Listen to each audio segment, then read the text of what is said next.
అందరికీ నమస్తే. ఎలా ఉన్నారు మిత్రులందరికీ నమస్కారం. డిఎస్సి పరీక్ష ఎవరైతే రాస్తున్నారో ఫస్ట్ ఆఫ్ ఆల్ అందరికీ కూడా all the very best. Try your level best. ఏం సార్ ఆల్ ది బెస్ట్? ఇక్కడ మనకి సిలబస్ అనేది కంప్లీట్ కాలేదు, ఏ విధంగా ముందుకు వెళ్ళాలి, ఈ అంశాల గురించి కొన్ని ముఖ్యమైన అంశాలు అయితే మనం డిస్కస్ చేద్దాం. ఫస్ట్ ప్రయత్నం అనేది చాలా ముఖ్యం. అభ్యర్థులందరూ కూడా గుర్తుపెట్టుకోవాలి, మీరు ఎగ్జామ్ రాసేంత వరకు కూడా మీ కర్తవ్యం అనేది కంప్లీట్ కాలేదు. ఫస్ట్ ఆఫ్ ఆల్ ఆ విషయాన్ని గుర్తుపెట్టుకోండి. చాలామందికి సిలబస్ కంప్లీట్ కాలేదు, ఇది సత్యం, 100% సత్యం. గత 2022 టెట్ పండిక నుంచి ఎవరైతే తలకిందులుగా తపస్సు చేస్తూ నోటిఫికేషన్ కోసం ఎదురు చూస్తూ చదువుతున్న 10% క్యాండిడేట్స్ తప్ప, అంటే మనకి అప్లై చేసిన వారిలో ఒక 5 to 10% అభ్యర్థులు మాత్రమే పూర్తి స్థాయిలో సిలబస్ అనేది కంప్లీట్ చేసి ఉంటారు. వాళ్ళు కూడా జీకే మళ్ళీ అన్ని టాపిక్స్ చదవాలి, స్టాండర్డ్ జీకేకి సంబంధించి, కరెంట్ అఫైర్స్కి సంబంధించి మొత్తంగా సిలబస్ అంతా కంప్లీట్ చేయడం అనేది అంత ఆషామాషి విషయం కాదు, ఎంత ప్రిపరేషన్లో ఉన్న వాళ్ళకైనా. అందువల్ల 10% క్యాండిడేట్స్ని చూసి మీరు భయపడద్దు. ఫస్ట్ ఆఫ్ ఆల్ పోస్టులు మనకి 16,347 పోస్టులు ఉన్నాయి. బాగా ప్రిపేర్ అయిన అభ్యర్థులు ప్రతి జిల్లాలో కూడా ఉంటారు, ఒకే జిల్లాలో ఉంటారు కదా. శ్రీకాకుళంలో ఉంటారు, విజయనగరంలో ఉంటారు, కర్నూలులో ఉంటారు, చిత్తూరులో ఉంటారు, ఈస్ట్ వెస్ట్లో ఉంటారు, కృష్ణాలో ఉంటారు, అనంతపురంలో ఉంటారు. అన్ని జిల్లాల్లో కూడా ప్రిపేర్ అయ్యే అభ్యర్థులు ఉంటారు. ఆ 10% క్యాండిడేట్స్ అసలు మీరు పట్టించుకోవద్దు. మిగిలిన 90% అభ్యర్థులు సిలబస్ని పూర్తి చేయలేని అభ్యర్థులే పరీక్షకి హాజరవుతున్నారు.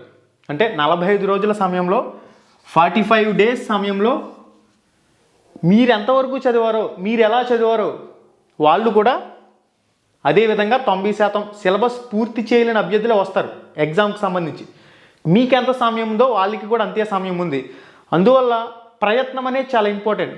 మీరు ఎగ్జామ్ హాల్లో ఎంత బాగా ప్రజెంటేషన్ చేస్తున్నారు, వచ్చిన ప్రశ్నని మీరు ఎంత బాగా అవగాహన చేసుకుని, అర్థం చేసుకుని, ఎలిమినేషన్ పద్ధతిలో ఆన్సర్ చేయగలుగుతున్నారు, అది డిసైడ్ చేసేస్తుంది.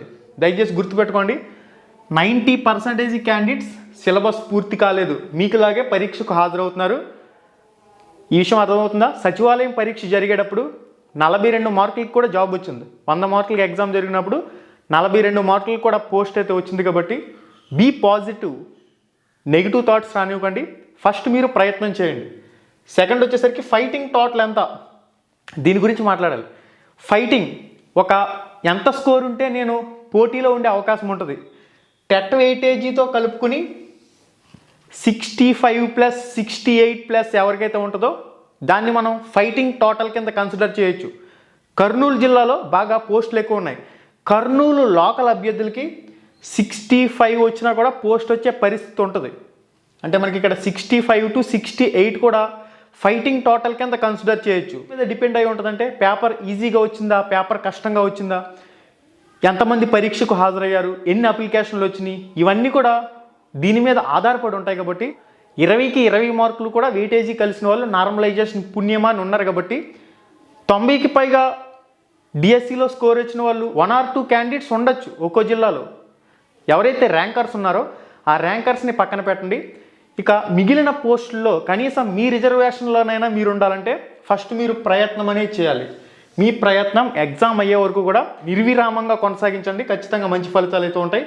ఫైటింగ్ టోటల్ ఎంత అంటే టెట్ వెయిటేజీతో కలుపుకుని 68+, 65+ ఎవరైతే స్కోర్ చేస్తున్నారో మంచి ఫైటింగ్ టోటల్గానే దాన్ని కన్సిడర్ చేయొచ్చు. గతంలో చూసుకుంటే పోస్టులే లేవు. గత 2018, 2019కి సంబంధించి పోస్టుల సంఖ్య అనేది చాలా దారుణం, కానీ ఇక్కడ పోస్టుల సంఖ్య అనేది కనిపిస్తుంది. ఇది మెయిన్ ప్లస్ పాయింట్ ఇక్కడ ఉంది. 16,347 పోస్టులు. కట్ ఆఫ్ అనేది తగ్గే అవకాశం ఉంది. ప్రిపేర్ అవుతున్న అభ్యర్థులందరూ కూడా ఒకటి మిస్ అవుతున్నారు. ఆనందంగా పరీక్ష రాసే చాలామంది అనుకున్నారు, ఆనందంగా పరీక్ష రాయాలని చెప్పేసి చాలామంది కోరుకుంటారు. ఎందుకంటే మంచి పోస్టులు 16,347 మంచి పోస్టులకు సంబంధించి నోటిఫికేషన్ వచ్చింది. ఆనందంగా పరీక్ష రాయాలి, నీట్గా సంతృప్తిగా పరీక్ష రాయాలని చెప్పేసి ప్రతి ఒక్కరికి ఉంటుంది. కానీ ఇప్పుడు ఏంటంటే 45 రోజుల ప్రిపరేషన్ సమయం ఇవ్వడం వల్ల మరొక 45 రోజుల సమయం ఇస్తే ఆ సిలబస్ని కంప్లీట్ చేసుకుని సంతృప్తిగా ఆనందంగా పరీక్ష రాసేవాళ్ళం కదా, ఇంత హడావిడిగా పరీక్ష ఏంటని చెప్పేసి చాలామంది అభ్యర్థులకి ఇది ఉంది. కానీ ప్రభుత్వ నిర్ణయం, ప్రభుత్వం కరాఖండిగా మేము పరీక్షలు పెట్టి తీరతాం, ఎటువంటి మార్పులు లేవని చెప్పేసి ఫైనల్ చేసేశారు. కాబట్టి మీ ముందున్నది ఉన్న సమయాన్ని సద్వినియోగం చేసుకోవడం. ఎస్జిటి వాళ్ళకైతే దాదాపుగా 13వ తారీఖున ఆఫ్టర్నూన్ సెషన్లో ఒక షిఫ్ట్ జరుగుతుంది. తర్వాత 17వ తారీఖు నుంచి ఎస్జిటి వాళ్ళకి సంబంధించి పరీక్ష అయితే జరుగుతుంది. కాబట్టి ఈ ఉన్న సమయంలో మెయిన్ టాపిక్స్ గత టెట్లో వచ్చిన ప్రశ్నాపత్రాల నుంచి వచ్చిన టాపిక్స్ కానీ డిఎస్సికి సంబంధించి ప్రీవియస్ ప్రశ్నాపత్రాల్లో వచ్చిన ఇంపార్టెంట్ టాపిక్స్ ఏవైతే ఉన్నాయో ఆ టాపిక్స్ అన్నీ కూడా మీరు చదువుకునే ప్రయత్నం చేయండి. ఎక్కువగా ప్రాక్టీస్ ఎగ్జామ్స్ కూడా ప్రాక్టీస్ చేయడంపై మీరు దృష్టి పెట్టాలి. మన యూట్యూబ్ ఛానల్లో ఉన్న లైవ్ ఎగ్జామ్స్తో పాటుగా ఇంకా చాలా రకాల పబ్లికేషన్లో ఉన్న మాక్ టెస్టులు కానీ మోడల్ పేపర్స్ కానీ ఖచ్చితంగా ఉపయోగించుకోండి. మీకు అవి చాలా హెల్ప్ అవుతాయి ఎగ్జామ్ రాసేటప్పుడు. సరిగా ఒక 7 నుంచి 8 గంటలు నిద్రపోండి. ప్రశాంతంగా 8 గంటలు నిద్రపోయి పరీక్ష కేంద్రానికి వెళ్ళి పరీక్ష రాసే ప్రయత్నం చేయండి. 2.5 గంటల ముందుగానే పరీక్ష కేంద్రానికి చేరుకోవాలి. దానికి అనుగుణంగా ప్రణాళికను సిద్ధం చేసుకోండి. ఎగ్జామ్ అనేది స్టార్ట్ అయిన తర్వాత మీకు 2.5 గంటల సమయం అయితే ఉంటుంది. సమయాన్ని ఏ విధంగా సద్వినియోగం చేసుకోవాలనే విషయానికి వచ్చినట్లయితే ముందు మీరు బాగా చదివిన సబ్జెక్ట్ ఏదైతే ఉందో అందరూ కూడా టెట్ టైం నుంచి కూడా సైకాలజీ చదివి నమిలి పిండి చేసి ఉన్నారు. ఆ సైకాలజీ సబ్జెక్ట్తోనే మొదలు పెట్టండి. ఈజీగా ఉంటుంది కాబట్టి క్లాస్ రూమ్ సైకాలజీకి సంబంధించి ఎస్జిటి వాళ్ళకైతే 8 మార్కులు 16 ప్రశ్నలు, స్కూల్ అసిస్టెంట్ వాళ్ళకైతే 5 మార్కులు 10 ప్రశ్నలు వస్తాయి. అవి నీట్గా సైకాలజీకి సంబంధించి మీకు అక్కడ ఎగ్జామ్ అనేది స్టార్ట్ అయినప్పుడు టాప్లో సెషన్ అని చెప్పేసి చూపిస్తుంది. ఆ సెషన్ మీద క్లిక్ చేసుకుని ఏ సబ్జెక్ట్ కావాలంటే ఆ సబ్జెక్ట్ సెలెక్ట్ చేసుకుంటారు. ఫర్ ఎగ్జాంపుల్ ఫస్ట్ మీరు సైకాలజీ సెలెక్ట్ చేశారు. అందులో ఎస్జిటి వాళ్ళకైతే 16 ప్రశ్నలు ఉంటాయి. ఫస్ట్ ప్రశ్న చూశారు, ఆన్సర్ తెలుసు, ఆన్సర్ చేసి నెక్స్ట్ వెళ్ళిపోండి, సేవ్ అండ్ నెక్స్ట్ క్లిక్ చేసి తర్వాత 2వ ప్రశ్నకు ఆన్సర్ తెలియదు, దాన్ని కొద్దిగా ఆలోచించాలి, వదిలేయండి. నెక్స్ట్ 3వ ప్రశ్నకు వెళ్ళిపోండి. 4వ ప్రశ్న తెలిస్తే 4వ ప్రశ్న ఆన్సర్ చేయండి. 5వ ప్రశ్న తెలవకపోతే వదిలేసి నెక్స్ట్కి వెళ్ళిపోండి. ఈ విధంగా మీకు ఎన్ని ప్రశ్నలు అయితే వచ్చో ఫస్ట్ మీరు వచ్చిన ప్రశ్నలన్నీ కూడా ఆన్సర్ చేసుకుంటూ ముందుకు వెళ్ళిపోండి. రాని ప్రశ్నల దగ్గర ఆలోచిస్తూ కూర్చుంటూ సమయాన్ని వృధా చేయొద్దు. దాన్ని సెకండ్ రౌండ్లో కంప్లీట్ చేసే అవకాశం అయితే ఉంటుంది. కాబట్టి ఫస్ట్ రౌండ్లో ఫర్ ఎగ్జాంపుల్ సైకాలజీ సబ్జెక్ట్ అయిపోయిన తర్వాత మీకు నెక్స్ట్ ఈజీగా భావించే సబ్జెక్ట్ తెలుగు సబ్జెక్ట్ అనుకోండి. తెలుగు సబ్జెక్ట్ ఓపెన్ చేసి ఆ తెలుగు సబ్జెక్ట్లో ఉన్న క్వశ్చన్స్ అనేవి 1 by 1 ఆన్సర్ చేసుకుంటూ వెళ్ళిపోతూ తెలియని ప్రశ్నలు వదిలేయండి. ఆలోచించి ప్రశ్నలు ఆన్సర్ చేయాలి, దానికి టైం పడుతుంది అనుకున్న ప్రశ్నలు కొన్ని ఉంటాయి కదా, వాటిని వదిలేయండి. 1 word క్వశ్చన్స్, అదేవిధంగా డైరెక్ట్ క్వశ్చన్స్, టెక్స్ట్ బుక్ నుంచి వచ్చిన డైరెక్ట్ ప్రశ్నలు, గన్ షాట్ క్వశ్చన్లు ఉంటాయి. అవన్నీ కూడా ఫస్ట్ అటెంప్ట్లో మీరు ఆన్సర్ చేసుకుంటూ వెళ్ళిపోండి. సైకాలజీ అయిన తర్వాత తెలుగు అయిన తర్వాత సైన్స్ అయిన తర్వాత సోషల్ అయిన తర్వాత మ్యాథ్స్ మెథడాలజీ అయిన తర్వాత ఇంగ్లీష్కి సంబంధించిన బిట్స్ అయిన తర్వాత మళ్ళీ గణితం. ఈ విధంగా అన్నీ కూడా ఒక అటెంప్ట్ చేసిన తర్వాత నెక్స్ట్ మళ్ళీ 2వ ప్రయత్నంలో ఆలోచించి ఆన్సర్ చేసే ప్రశ్నలు ఏవైతే ఉన్నాయో వాటికి ఆన్సర్ చేయండి. ఆ గణితం సబ్జెక్టులో ఏదైనా ఒక ప్రశ్న ఒక 2 నిమిషాలు 10 నిమిషాలు సాధన చేస్తూ కూర్చుని అక్కడే మీరు టైం వేస్ట్ చేశారంటే ఇంకా చాలా మంచి ప్రశ్నలు ఉంటాయి. 160 ప్రశ్నలకి ఎగ్జామ్ జరుగుతుంది కాబట్టి మంచి ప్రశ్నలను మీరు మిస్ చేసే అవకాశం ఉంటుంది. కాబట్టి ఫస్ట్ మీరు అన్ని ప్రశ్నల్ని కూడా 1 by 1 చదువుకుంటూ ఆన్సర్ చేసుకుంటూ వెళ్ళిపోండి. 2వ రౌండ్లో ఏవైతే కొంచెం ఆలోచించి ప్రశ్నలకు ఆన్సర్ చేసే విధంగా ఉన్నాయో వాటికి ఆన్సర్ చేయండి. ఫైనల్ రౌండ్లో ఏవైతే కష్టంగా ఉన్నాయో రాళ్ళు వేయటం కానివ్వండి, లాటరీ వేయటం కానివ్వండి, ఏ ఆప్షన్లు ఎక్కువ పెట్టారు, ఏ ఆప్షన్లు తక్కువ పెట్టారు, ఇవన్నీ బేరీజు వేసుకుని ఆన్సర్ చేయడం కానివ్వండి, అవి లాస్ట్లో చేయండి. ఎలిమినేషన్ పద్ధతి ఉపయోగిస్తూ సెకండ్ రౌండ్లో మీరు ఆలోచించి ప్రశ్నలకు ఆన్సర్ చేయండి. ఆన్లైన్ ఎగ్జామ్ అనేది ఏ విధంగా రాస్తే బాగుంటుంది, ఎలా రాస్తే బాగుంటుందని సెపరేట్గా నేను ఒక వీడియో చేశాను. ఆ వీడియో లింక్ ఈ వీడియో డిస్క్రిప్షన్లో ప్రొవైడ్ చేస్తాను. ఈ వీడియో టైటిల్ మీద టచ్ చేయగానే కిందకు ఒక పేజ్ అలా ఓపెన్ అవుతుంది. అక్కడి నుంచి ఆన్లైన్ ఎగ్జామ్ రాసే విధానం, ఆ కంప్లీట్గా ట్రిక్స్ అండ్ టిప్స్కి సంబంధించిన ఆ వీడియోలు ఎక్స్ప్లెయిన్ చేశాను. ఆ వీడియో చూడండి, మీకు పూర్తి క్లారిటీ అయితే వస్తుంది. ఓకే, పరీక్ష రాసేంతసేపు మీ మైండ్ ఎంత బాగా ప్రజెంటేషన్ ఇవ్వగలుగుతుంది, మైండ్ ఆఫ్ ప్రజెన్స్ చాలా ఇంపార్టెంట్. మీరు ఇప్పటి వరకు ఎంత చదివారు ఏందనేది పక్కన పెట్టినట్లయితే అక్కడ ఉన్న ప్రశ్నని మీరు ఏ విధంగా అర్థం చేసుకుని దాన్ని అవగాహన చేసుకుని ఎలిమినేషన్ పద్ధతిని ఉపయోగించి ఆన్సర్ చేస్తున్నారనేది చాలా ఇంపార్టెంట్. ఓకే, ఆ పరీక్ష రాస్తున్న 2.5 గంటలు అనేది చాలా ముఖ్యం.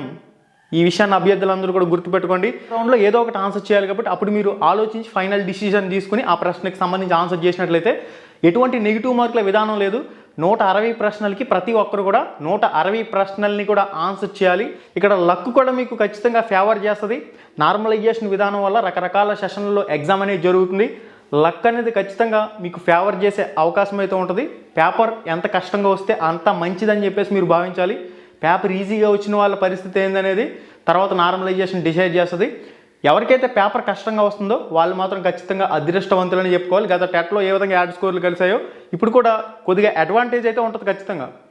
మీరు ఫస్ట్ ఫైట్ చేయాలి కదా, మీ వంతు మీరు ఫైట్ చేయాలి కదా. ఫైటింగ్ టోటల్ 100కి కనీసం టెట్ వెయిటేజ్తో కలుపుకొని 65+ ఉన్నప్పుడు మాత్రమే మీరు ఆ రేస్లో ఉండే అవకాశం ఉంటుంది. కాబట్టి పేపర్ బాగా కష్టంగా వచ్చిందనుకోండి, కట్ ఆఫ్ అనేది అమాంతం 60కి పడిపోయినా ఆశ్చర్యపోవాల్సిన అవసరం లేదు.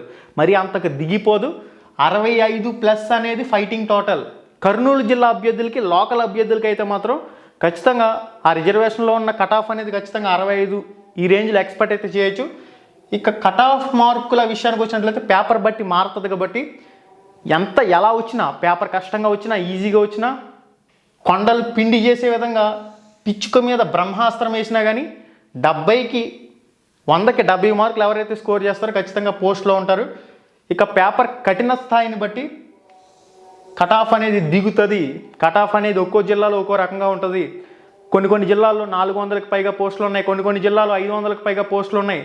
400కి పైగా, 500కి పైగా పోస్టులు ఉన్న వాళ్ళకి సంబంధించి 68 నుంచి 65 పైగా వచ్చిన వారికి కూడా అవకాశం ఉంటుంది. కొన్ని జిల్లాల్లో పోస్టులు తక్కువగా ఉన్నాయి. అట్టి జిల్లాల్లో మాత్రమే కట్ ఆఫ్ అనేది 68+, 70+ వచ్చిన వాళ్ళకి అవకాశం అయితే ఉంటుంది. ఇక ఓపెన్లో జనరల్ కోటాలో పోస్ట్ కొట్టాలంటే 70+ ఉండాలి.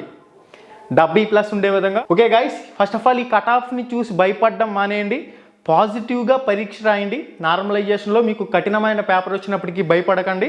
దాన్ని సమర్థవంతంగా ఎదుర్కొని ధీటుగా నిలబడినట్లయితే నార్మలైజేషన్ ఫైనల్గా మీకు హెల్ప్ చేస్తుంది. అక్కడ లక్ కూడా మీకు యాడ్ అవుతుంది. సమయం 45 రోజులే. అందరూ కూడా 45 రోజుల ప్రిపరేషన్ సమయంలోనే పరీక్ష రాస్తున్నారు కాబట్టి మెరిట్ క్యాండిడేట్స్ ఎవరైతే ఉన్నారో, ముందు నుంచి చదువుతున్న అభ్యర్థులు ఎవరైతే ఉన్నారో వాళ్ళని చూసి మీరు భయపడొద్దు. మీ వంతు ప్రయత్నం మీరు చేసినట్లయితే ఇక్కడ పోస్టులు అనేవి 16,347 మంది ఉన్నారు. 16,347 మంది పోస్ట్ కొట్టే పరిస్థితి ఉంటుంది కాబట్టి జాబ్ వచ్చిన తర్వాత ప్రతి ఒక్కరితో కూడా ఇంటర్వ్యూ కాకపోయినా ఫ్రెండ్లీ టాక్ పెడదాం. సరదాగా ఒక 5 నిమిషాలు లేదా 10 నిమిషాలు మాట్లాడే విధంగా మన ఛానల్లో జాబ్ కొట్టిన ప్రతి ఒక్కరి చేత కూడా ఫ్రెండ్లీ టాక్ మాట్లాడే విధంగా కూడా ప్రయత్నం ఖచ్చితంగా చేద్దాం. చిట్ చాట్ కింద చేద్దాం. ఖచ్చితంగా కొన్ని వేల మంది మన సబ్స్క్రైబర్స్ జాబ్ కొట్టబోతున్నారు. మళ్ళీ మన Ram Ramesh production YouTube channel తరపున మరొక్కసారి wish you all the best. Try your level best. Good luck.